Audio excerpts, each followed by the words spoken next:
ओम शांति।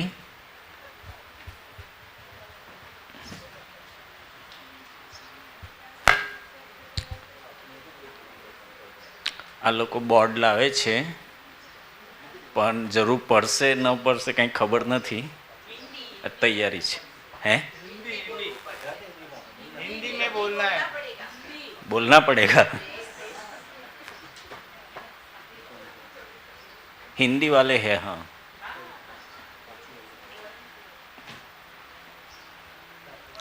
श्याम भाई का जो पिछला कैसा लगा श्याम भाई का? मैं तो शब्द नहीं बोल सकता हूँ।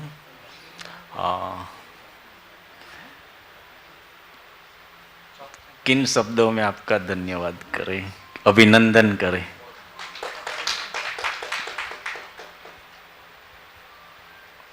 और ये प्रूफ हो गया जो बाबा ने कल भी कहा था अव्यक्त मुरली में, अगर आप निमित्त भाव से, निर्माण स्थिति से, निस्वार्थ भाव से करेंगे तो रास्ता क्लियर है। और ये प्रैक्टिकल प्रूफ है।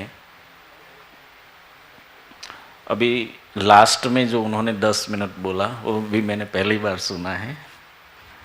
कई कहानियाँ ऐसी सुनी थी, लेकिन ऐसे हीरो हमारे मित्र भी होंगे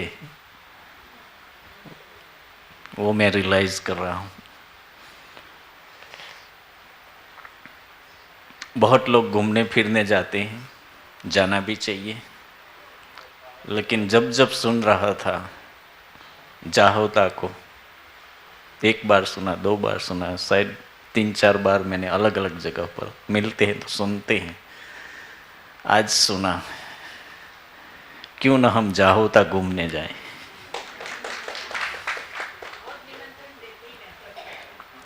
आपका तो निमंत्रण है ही है, लेकिन कहते हैं ना कि जो अच्छी चीज़ है वो आकर्षित करती है। तो देखो निमंत्रण है नहीं है, लेकिन हमें आकर्षित किया और लगे हाँ जाना है, तो जाएंगे, आएंगे हम, बराबर। और क्यों? क्योंकि जो हम करने जा रहे हैं वो देखेंगे भी तो और इजी होगा, इजी होगा। और क्या होगा, हम एम्पावरमेंट आएगी हमारे में, ठीक है। और साथ में 2-3 जो भी हमारे भाई होंगे, बहन होंगे, उन्हों को भी लेके जाएंगे, एक्सपोजर विजिट जिसको, वो भी बन रहा है।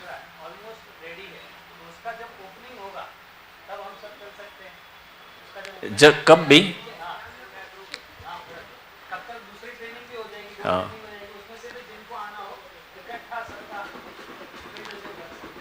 गुजरात गवर्नमेंट ने एक योजना बनाई थी, तीर्थगाम। गुजरात गवर्नमेंट की योजना थी और उसमें सम्मानित करते थे तीर्थगाम, और दूसरा था पावनगाम। ये 2 शब्द थे। समरस गांव वो तो है, वो तो आप सबको पता होगा, समरस। लेकिन तीर्थगाम का पता है? तीर्थगाम में क्या था कि जिस गांव में से पिछले 3 साल में एक भी FIR पुलिस स्टेशन में रजिस्टर्ड नहीं हुई है, उस गांव को तीर्थगाम कहेंगे। और उसको सम्मानित करते थे धनराशि से भी और सर्टिफिकेट से भी, प्रमाण पत्र से। और उसमें 5 साल अगर हैं तो उसको पावन गांव कहते थे। तो अभी जो तीर्थ यात्रा सब जाते हैं, अलग अलग स्थानों पर घूमने जाते हैं, या तो धार्मिक बेस पर, कोई भी बेस पर, अभी हमें लगता है कि ऐसा जो तीर्थगाम है जहाँ लोग अभी घूमने या देखने के लिए आएंगे, तो आपका जाहोता गांव भी एक तीर्थ बन गया है, क्योंकि उसमें स्पिरिचुअलिटी दिखाई पड़ती है, जो भी वैल्यूज हैं। और वो वैल्यूज गांव वालों में थे ही थे, वो कोई बाहर से, जयपुर से या कहाँ से आए नहीं वैल्यू, वो हर एक के अंदर थे। लेकिन एक था जिसने उन वैल्यू को बाहर निकाला, वो कौन था? हमारे निमित्त बनाया। वैसे श्याम भाई कभी नहीं कहते हमने किया है। आपने देखा जो भी शब्द बोलते हैं हम सब ने किया। निमित्त बाबा ने आपको बनाया और आपने गांव को तीर्थगाम बनाया। भले गवर्नमेंट सर्टिफिकेट दे न दे, लेकिन जिस गांव में पांव रख कर हमारी स्पिरिचुअलिटी जागृत हो जाए वो तीर्थगांव ही होगा। बहुत अभिनंदन आपको।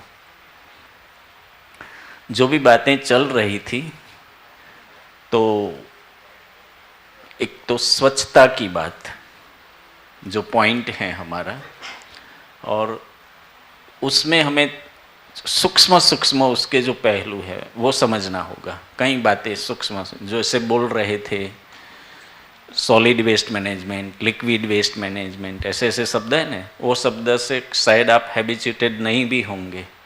ओडीएफ बोल रहे थे, पता है आपको ओडीएफ क्या है? हैं? जाहोटा गांव पहला ओडीएफ प्लस विलेज है। तो आपने पूछा क्यों नहीं कि भाई ये ओडीएफ प्लस क्या है? हाँ, ओपन डेफिकेशन फ्री એના બે અર્થ થઈ શકે। ઓપન ડેફિકેશન એટલે કે ખુલ્લામાં હજાતે टॉयलेट जाए। ओपन डेफिकेशन खुले में हाजत जाना नहीं होता है, उसमें एक भी व्यक्ति खुले में शौच क्रिया नहीं करता, वो गांव। ओपन डेफिकेशन फ्री का दूसरा मतलब है कि आप फ्री हैं ओपन डेफिकेशन के लिए। ऐसा नहीं है, उससे मुक्त गांव है। ठीक समझ गए? हाँ, और ओडीएफ जो है वो ओपन डेफिकेशन का है, लेकिन अभी प्लस है तो ओडीएफ तो हो गया वो गांव, और कई गांव ऐसे हो गए हैं। लेकिन ये गांव ओडीएफ प्लस है। अब प्लस मतलब क्या? क्या अभी नेक्स्ट स्टेप कि सर वो ही हुआ है। नेक्स्ट स्टेप में होता है सॉलिड लिक्विड वेस्ट, और ये सब बातें आती कि गांव का कचरा जो सॉलिड वेस्ट है, लिक्विड वेस्ट। एक गांव में सब लोग बैठे थे, हाँ, ब्यूटिफिकेशन और वो, हाँ, ओपन डेफिकेशन फ्री, ऐसे फेज वाइज होता है। एक गांव में सब लोग बैठे थे और कोई बाहर का आया और उसको पूछा, वो भाई पूछ रहा था कि सरपंच का घर कहाँ है।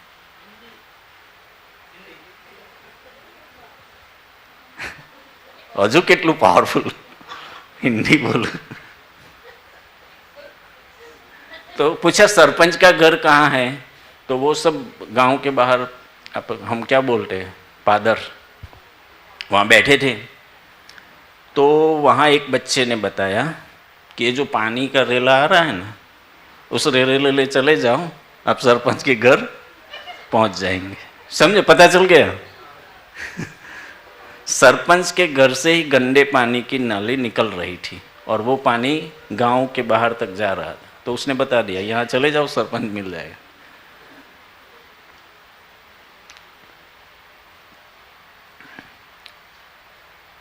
सॉलिड वेस्ट में भी दो प्रकार होते हैं, जैसे बताया ना, वेट सूखा कचरा और गीला कचरा, बराबर। तो एक है कचरा और दूसरा है गंदगी, दोनों में फर्क है। गंदी चीज और कचरा, समझा? वेस्ट। અને કચરાની વ્યાખ્યા શું? કચરો કોને કહેવાય? कचरा किसको कहते हैं? हैं? कचरा की परिभाषा क्या है? जो काम का नहीं। और है कोई परिभाषा? शीतल बेन?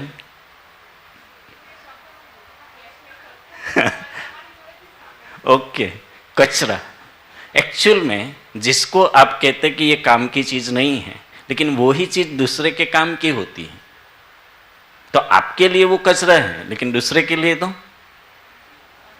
नहीं। तो फिर परिभाषा क्या होगी कचरे की? वेस्ट में कचरा हाँ तो हिंदी में से फावतू नहीं। वास्तव में क्या है, कचरा जैसी कोई चीज है ही नहीं। કચરાની સ્પષ્ટ ભાષા અયોગ્ય જગ્યાએ પડેલો ખજાનો છે.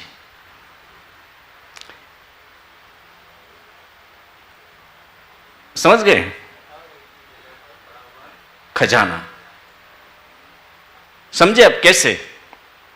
सपोज रास्ता है, गाय भैंस सब जा रहे और उसका जो गोबर है वो रास्ते पर पड़ता है, गिरता है, तो वो कचरा है. रास्ते पर गिरा हुआ गोबर कचरा है, स्वाभाविक है. वो ही गोबर उठा के आप उसका कंपोस्ट पिट पे डाल देते हो, तो वो वहाँ कचरा था, वो अयोग्य जगह थी उसके लिए, लेकिन उसको शिफ्ट किया योग्य जगह पर, तो वो क्या बन गए? खजाना बन गए. मेरा शर्ट पुराना हो गया, मेरे लिए कचरा है, लेकिन जिसके पास शर्ट ही नहीं है वहाँ तक मैं ये शर्ट पहुँचा दूँ तो वो हुआ उसके लिए कोई अच्छे प्रसंग में पहनने का शर्ट बन जाएगा उसके लिए. अच्छे प्रसंग में था ही नहीं, समझे? તો કચરો કશું છે જ અયોગ્ય જગ્યાએ પડેલો ખજાનો છે, બરાબર? અને એટલે જ આ શબ્દ આપવામાં આવ્યો વેસ્ટ મેનેજમેન્ટ. કચરાનો આપણે નિકાલ નથી કરવાનો, એને મેનેજ કરવાનો છે, બરાબર? આપણે ઘણીવાર છાણ હોય છે તો આપણે એવું સમજ છાણનું ખાતર, તો अपन ये सूक्ष्म बातें समझनी है कि गोबर या किसी भी भैंस या गाय का गोबर है लेके हम किसी पौधे में रख देते हैं तो वो खाद नहीं है, समझा? कहीं रखते हैं ना, डायरेक्ट गोबर को पौधे के मूल में रख देना, डायरेक्ट फ्रेश, वो खाद नहीं है, वो और ही उसको जला देगा. अब ये समझ न होने के कारण कहीं क्या समझते कि गाय नो छान એટલે ખાતર, गाय का गोबर कंपोस्ट नहीं है. वो जब कंपोस्ट होता है तब वो कंपोस्ट बनता है, तब वो खजाना बनता है. समझ आई ये बातें? अब सॉलिड लिक्विड वेस्ट में जो सॉलिड वेस्ट है उसमें से एक होगा कचरा जो सूखा होगा और दूसरा होगा गीला, बराबर? अब उसमें दोनों में से पहले निकालने योग्य कौन सा है, सूखे को या इसको? इमरजेंसी किसकी होगी? आपके किचन में आप प्लास्टिक की कोई बैग है और वो प्लास्टिक वेस्ट निकल गया, उसमें से चीज़ निकाल ली, आपने वेस्ट बॉक्स में रखा, आपने सब्जी बनाई, उसके छिलके और वो सब निकले, उसको गीले में रख दिया. अब उस वेस्ट को मुझे घर से बाहर निकालना है, तो किसको पहले निकालने की ज़रूरत है? गीले को. सूखे कचरे को निकालने की इमरजेंसी नहीं है. वो 2 दिन रहेगा, 3 दिन रहेगा प्लास्टिक वहाँ, तो हमें नुकसान करेगा नहीं. होता क्या है, हम अपनी कन्वीनियंसी के कारण जो वो कूड़ेदान का वो ट्रेलर या कुछ आता है पंचायत की व्यवस्था, तो वो गीले के साथ वो सूखा भी डाल देते हैं कि चलो कचरे का मेरा घर तो साफ हो गया. समझे? हमें ये समझाना है अभी हमारा रोल क्या है इस बाबत में गांव में जाकर, कि सूखा कचरा इमरजेंसी नहीं है इसलिए इसको रखो और इसको ये करो. अब क्लासिफिकेशन भी करना होता है, कर सकते हैं, ये करवा सकते हैं. ये सब इम्प्लीमेंटेशन हम अपने गीता पाठशाला वाले भाई बहनों के घर में पहले 1 महीने के लिए शुरू कराएं और उसके रिजल्ट देखें. मैंने हमारे एक गांव में ये प्रयोग किया. क्या प्रयोग किया कि स्कूल में जाकर टीचर को और सरपंच, ये 3-4 हम इकट्ठे हुए स्कूल में. ग्राम सभा थी, ग्राम सभा के बाद बैठे और हमने बताया कि ये एक विचार है, ऐसा क्या हम कर सकते हैं. विचार क्या था कि गांव में जो भी पूरा दिन कचरा निकलता है, प्लास्टिक का या कुछ भी सूखा कचरा, अब गांव में जो गीला कचरा है उसका निकालने के लिए कोई प्रॉब्लम नहीं है, क्योंकि हर एक के पास गाय या भैंस होती हैं। तो जो किचन वेस्ट होती हैं तो वो तो तुरंत उसको खिला देते हैं, तो वो उसका निकाल हो जाता है। बाकी रहा सूखा, अब सूखे के लिए क्या कर सकते हैं? तो हमने स्कूल में बताया कि लगभग स्कूल में जो बच्चे आते हैं वो हर एक घरों से आते हैं। समझो हर घर से नहीं आता होगा तो एवरेज 3 घर से एक बच्चा होगा एवरेज। तो वो बच्चा अपने घर का सूखा कचरा, क्योंकि वो लाने में हाथ बिगड़ेगा नहीं, वो लाने में कोई हिचकिचाहट नहीं है, तो वो एक थैली में स्कूल पर लाएगा। अब स्कूल में क्या करवाया हमने, 6-7 ड्रम रखवा दिए, ड्रम, और ड्रम पर लिख दिया इसमें ये, इसमें ये, इसमें ये। जो भी बच्चे आते हैं, जो लाया वो कांच है तो इसमें डालेगा, रबर है तो इसमें डालेगा, प्लास्टिक है तो इसमें डालेगा, तो ऑटोमेटिक सॉर्टिंग हो गया, बराबर। अब बच्चे तो रोज आते हैं, तो रोज जो 200 बच्चे आते हैं समझो स्कूल में, वो सब कच्चा स्कूल में भी आया, सॉर्टिंग भी हो गया, समझा। अभी क्या करना है, अब जो सॉर्ट हो गया वो कचरा वेस्ट। अभी गांव में कोई जगह प्लास्टिक नहीं मिलेगा आपको, कोई जगह प्लास्टिक नहीं मिलेगा। अब जो भी प्लास्टिक आया, अब वो जो भंगार वाला, वो कबाड़ी जो बोलते हैं, वो आएगा, तो वो गांव में तो उसको मिलेगा नहीं। मिलेगा तो क्या, कि वो बड़ी बड़ी चीज़ें मिलेगी, कंटेनर या, तो स्कूल में आता है और स्कूल में से वो सॉर्टिंग किया हुआ पूरा ले लेता है और स्कूल को वो पैसा दे देता है। ये किया और ये हुआ, ये हुआ। अब कई कहते कि बच्चों के पास ऐसा काम क्यों करवाते हैं, ये भी एक प्रश्न आएगा। अब बच्चों के पास हम गंदी चीज़ उठवाते हैं तो हेजिटेशन हो सकता है, लेकिन ये तो सूखा है। क्यों? क्योंकि अभी जमाना कौन सा है, यूज एंड थ्रो का। तो हम जाकर गांव वालों को ये भी पूछ सकते हैं कि आपके घर में से रोज कचरा निकलता है? किसी को ध्यान में ही नहीं है कि कचरा निकलता है, तो बोलेगा कि नहीं है। फिर हम बताएंगे कि ये निकलता है, ये निकल, तो हाँ कहेंगे। तो कचरे की आप लिस्ट बनाएंगे ना सॉलिड वेस्ट की, तो लगभग मैंने बनाई थी 15-16 ऐसी हैं जो रूटीन में निकलती रहती। क्या हो सकता है आप बताओ? प्लास्टिक जनरल बोलते हैं, लेकिन प्लास्टिक की कौन सी चीजें?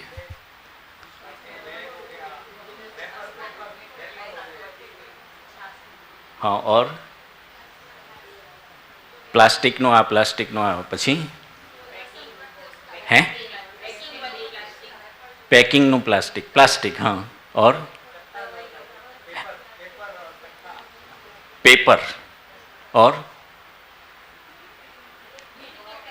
है दूधनी थैली प्लास्टिक, ओके। हाँ, દવાઈના જે રેપર્સ હોય છે ને એ જુદા ટાઈપનું પ્લાસ્ટિકનું હોય છે, બરાબર, પણ એ પણ વેસ્ટ છે, બરાબર, એ પણ હોઈ શકે। બીજું શું હોઈ શકે? चॉकलेटना रेपर्स, बराबर। अने देखो ये चॉकलेट रेपर्स और वो हैं, उसको हम श्रृंगार में, आपको शायद याद होगा, उसके रेपर के तोरण और वो सब बनते हैं, तो वही चीज़ स्कूल में ले जाते थे और वही रेपर से घर वो जो स्कूल के दरवाजे हैं उसके लिए तोरण भी बनाते हैं। तो एक तो चॉकलेट के रेपर्स, यूज एंड थ्रो का ज़माना है। मैं हिंट दे रहा हूँ, कैसी ऐसी चीज़ें होती हैं जिसको यूज किया और थ्रो कर देते हैं।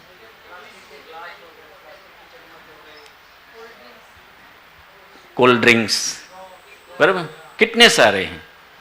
बैटरी सेल, बराबर, रिमोट नु होय सेल, घड़ी का होता है, कितने प्रकार के सेल, हम कितने इंस्ट्रूमेंट में हम सेल यूज करते हैं। वो फ्यूज हो जाए, मतलब डिस्चार्ज हो जाते हैं, तो क्या करते हैं, खिड़की से बाहर फेंकते हैं। अभी वो फेंकना नहीं है, सेल। अब जो सेल आए ना, अब वो सभी कचरों के साथ जाता है, उसको हमें सॉर्ट करना है। तो सॉर्ट सभी इकट्ठा कर दो और फिर सॉर्टिंग करो, इसके बजाय डोर लेवल पर ही सॉर्टिंग हो जाए। तो वो बच्चे क्या करेंगे, वो सेल लेके स्कूल जाएंगे और जो सेल का कंटेनर होगा उसमें सेल डालेंगे। तो पूरे गांव में जितने भी डिस्चार्ज सेल होंगे वो स्कूल पर शॉर्ट हो जाएंगे, समझे। बॉल पेन, पहले तो हम रिफिल डालते थे, अभी डालते हैं कोई? अभी रिफिल मिलता ही नहीं है, रिफिल पूरा हुआ, पूरा बॉल पेन फिर फेंक देते। ऐसी जितनी भी बॉल पेन इकट्ठी हो जाएगी शॉर्ट हो जाएगी। कर सकते हैं, ये एक विचार है, मैंने इम्प्लीमेंट करवाया था, 5-6 महीने चला, फिर मेरा भी ट्रांसफ़र हुआ, सरपंच भी पूरा हो गया और वो हो गया। लेकिन कहने का भाव हुआ और उसमें से इनकम भी हुई उन्हें, जो पूरा बिखरा हुआ था। बल इनकम थोड़ी या कितनी हुई वो इम्पोर्टेंट नहीं है, लेकिन हमें इतना रियलाइज हुआ कि ये कचरा को हम मैनेज कर सकते हैं और हम ही कर सकते हैं। अब इसमें कोई पंचायत ने कोई कर्मचारी भी नहीं रखे नहीं रखे, बच्चों ने ही कर दिया, तो स्वच्छता दूत उन्हों को नाम देकर ऐसे कर सकते हैं। और कौन सा वेस्ट होता है? बल्ब फ्यूज हो गया, वेस्ट है। अब वो कहाँ भी कांच डाल रहे तो ऑटोमेटिक हमारा गांव शुद्ध हो जाता है। तो 2 प्रकार के मानस होते हैं, एक होते हैं गंदगी करने वाले, दूसरे होते हैं स्वच्छता रखने वाले। तो गंदगी दूर करना अच्छा इजी या स्वच्छता रखना इजी? बराबर। तो अभी प्रयास जो चल रहे हैं गवर्नमेंट की ओर से, वो क्या कर गंदगी को दूर करते हैं। हम ब्रह्मा कुमारी जाकर कुछ नया गंदगी होए ही नहीं ताकि उसको दूर करना पड़े, तो एक माध्यम है। अब ये हम स्कूल का बात बताया। अगर हमारी पाठशाला में 25-30 लोग आते हैं गांव में, वो 25-30 लोग इनिशिएटिव ले और पाठशाला में ऐसे छोटे छोटे ड्रम रख दें, कर सकते हैं। ये एक दिखाने के लिए स्वच्छता मतलब ऐसा होना ही चाहिए, बेबी मैं नहीं कह रहा, लेकिन स्वच्छता का क्या कहते हैं, स्वच्छता संस्कार का जन आंदोलन, ये संस्कार डेवलप करने की बात है। फिर वो चीज़ कंटिन्यू रही न रही वो सेकेंडरी है, लेकिन एक स्वच्छता का संस्कार जागृत हुए और उसमें हम इन्वॉल्व हुआ, ये सब ये बड़ी बात है। तो स्वच्छता संस्कार का जन आंदोलन ये हमारा लक्ष्य होगा। स्वच्छता का आंदोलन नहीं, स्वच्छता संस्कार का जन आंदोलन, ये हम कर सकते हैं, ये हमारा काम है। बाकी जाके एक दिन सफाई की, सब हम भी लग गए, वो तो होता है। नवीनता क्या है? बाबा कहते नवीनता करो। तो इस स्वच्छता के क्षेत्र में ये नवीनता गांव लेवल पर हो सकती है। अदरवाइज जो ODF प्लस है उसमें ये सॉर्टिंग करना और ये सब बातें आती हैं कि गीला कचरा सॉर्ट करो, ये करो, ये डोर लेवल पर ही हो जाता है। एक बात कहनी, और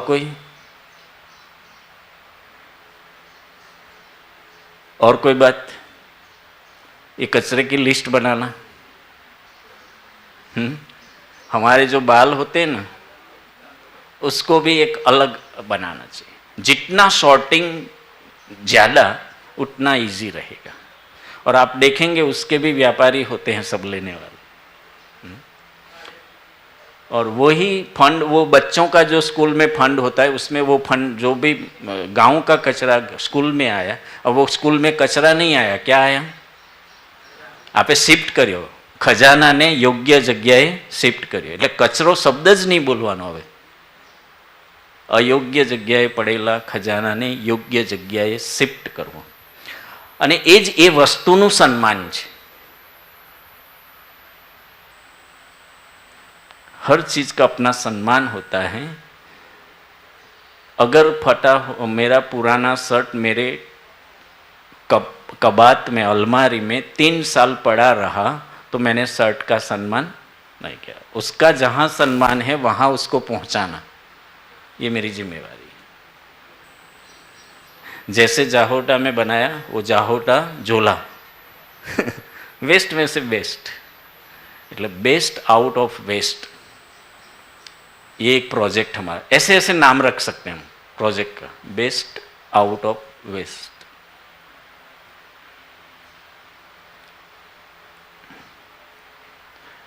और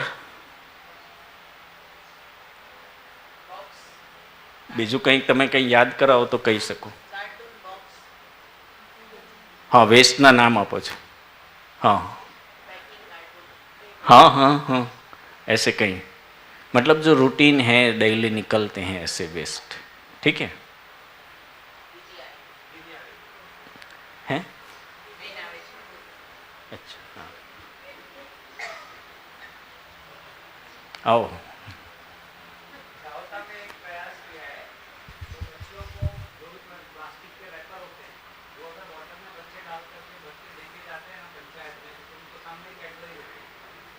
अच्छा हाँ, मतलब ये सब इनिशिएटिव हैं अलग अलग।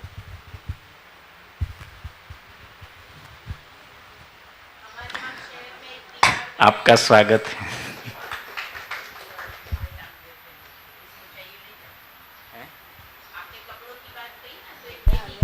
जगह जगह बनाते हैं आजकल, तो वहाँ सब अपने पुराने कपड़े रख के आ जाते हैं, जिसको चाहिए लेके जाते हैं, ना किसको देने वाले को बड़प्पन न लेने वाले को छोटापन लगता है, वो ले कड़ी ले। में भी ऐसे हैं, पुराने मंदिर के पास रखे हुए कपड़े रहते हैं, जिसको चाहिए वो ले जाते हैं।